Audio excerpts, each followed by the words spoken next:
training world was classified as a Tier 9 hazard zone, a planet so hostile that most species used it only for the shortest trials. Long-term exposure was a death sentence, causing muscle tearing, bone stress, and complete neurosystem overload. New recruits arrived in armored transports that already showed scorch marks from just the atmospheric descent. Even standing still was a challenge. The ground itself shifted under their boots because the planet's crust never fully settled. And then there was the gravity.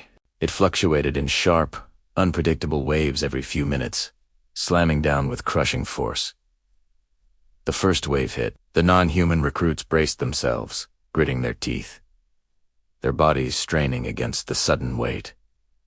But the human didn't react at all. He just shifted his weight slightly, adjusted his food pack, and kept chewing on a ration bar. He looked around as if mildly inconvenienced, not like he was on a planet trying to actively kill him. The first drill was a sprint across iron dunes, superheated by volcanic vents just beneath the surface. For the non-human recruits, it was agony. Their advanced environmental suits started to overload from thermal feedback after just the first 100 meters.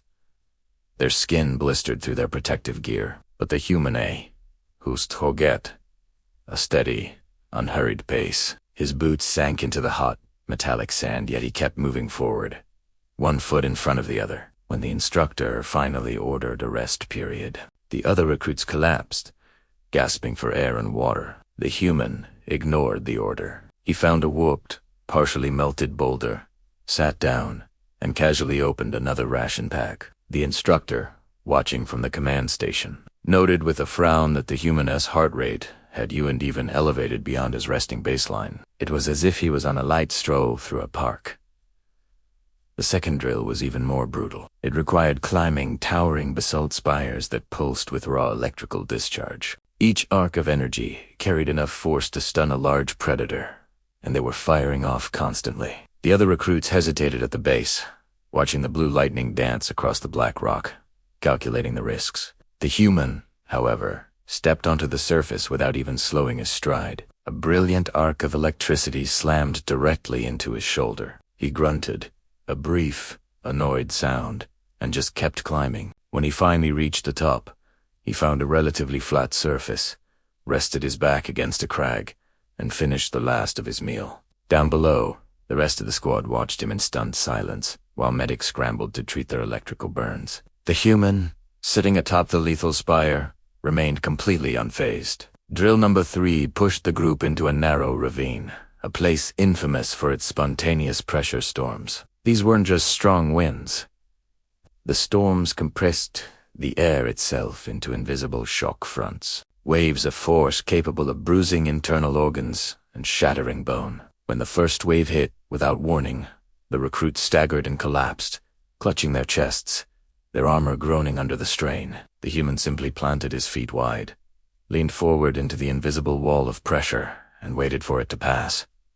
When it did, he straightened up. Dust coated his uniform, but he just kept walking. He soon found a flat stone, wiped it clean, and unwrapped another lunch pack. He sat down and ate, completely serene, while the storm raged on, shredding the rock on the ridge behind him into fine gravel. Back at the command station, the instructors reviewed the data in disbelief. They stared at the monitors, at the human's biometrics. His stress index was practically 0. His vitals were as calm as someone sleeping in their own bed. One instructor looked at the other. This can't be right. Increase the hazard level. The planet responded instantly. Deeper tremors shook the ground, and the gravity surges became heavier, more frequent. Recruits who were already struggling dropped to their knees, their joints failing under the impossible strain. The human slowed for just a single moment, a brief stumble, then stabilized his stride and kept going. He paused only to open a canister and take a long, calm drink. The instructors watched, baffled and a little unnerved. "Escalate again," the chief instructor commanded. The fourth drill forced the teams through a forest of reinforced razor-sharp vines that could tear through standard-issue armor with ease. These weren't normal plants. Were semi-sentient predators.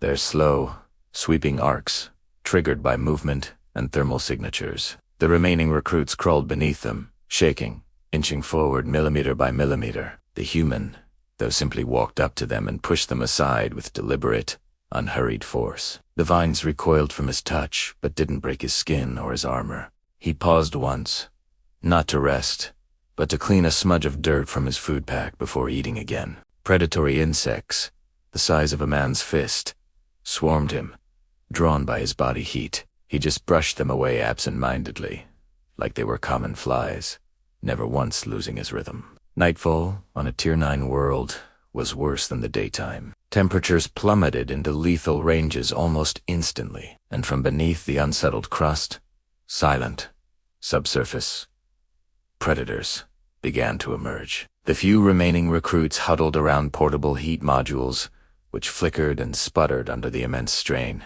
The human, meanwhile, gathered broken stone and pieces of hardened bark to build himself a crude but effective shelter. He found some local minerals that sparked on contact and used them to light a small, controlled fire.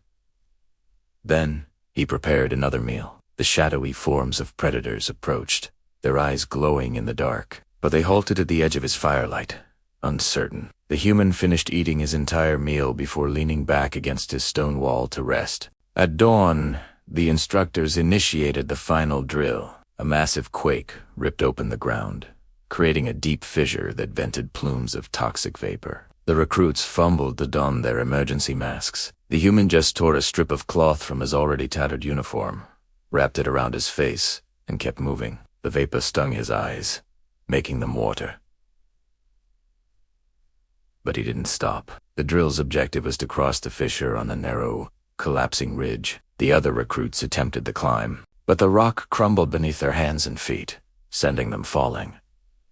The human reached the midpoint of the ridge. With the ground disintegrating around him, he simply took a running start and leaped, clearing the remaining gap to land solidly on the opposite ledge. As soon as he landed, he sat down, pulled the last ration pack from his bag, and began to eat. The training cycle ended with only one recruit standing at the extraction point. The human waited patiently while the planet trembled and groaned beneath him. His uniform was torn to shreds.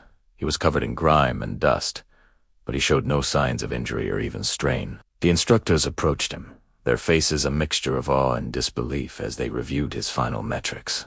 "Do you require any medical attention?" one finally asked. The human looked up from his empty ration wrapper. "No," he said. "I need more food." They marked his file. Fully qualified for Deathworld operations. As he boarded the transport ship with steady, even steps, the training world behind him let out one final, shuddering quake that split the horizon in two. The few recruits who survived but failed the course watched him through the viewport. He didn't look back. He was already opening a fresh meal pack he found stored on the ship, and with a look of contentment, he began to eat again. Thank you for watching. If you enjoyed this story, don't forget to like, subscribe, and hit that notification bell for more content just like this. See you in the next one.